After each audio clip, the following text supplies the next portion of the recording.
Saint Cassébis, Tokome. Ango, c'est avec un jeune.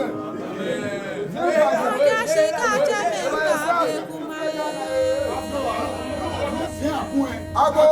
c'est avec un jeune. Bien bloué. Saint Cassébis, Tokome. Mon Dieu, on m'a dit quoi?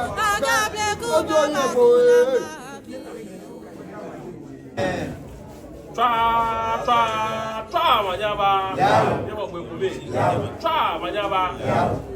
cheme kejeme akabe kawo me english anye ko ofe kobe ko ko ka shida na ofe dia kekle ke wo we ke cheme fete to kwa na tra le fe okay amaka amiradon afi ame afi teke bana we ko ni mo ko fe mo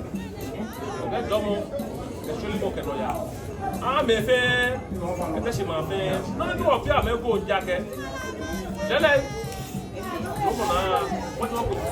ni di le pa mo ne ke se ayu ni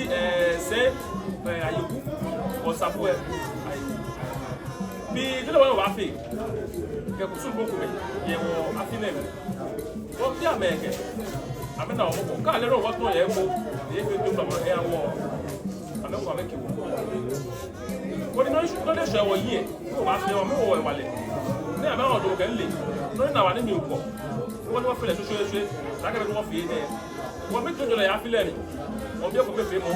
o ka no pale pe atmashi te shi ne bo na fi tutu be te shi yo ni wo te wa na wo ba de na ne wanye wa ase no te shi ayin na kan no e ko manja do fi le de ye bla ba be wo yo bi ene fe wo bi e shi mo ko shi ya wo ka manja de bi ene ya be do mo ni yo kutu ne fe mo se e kwa sa wo fe ti wo yi ta manja ba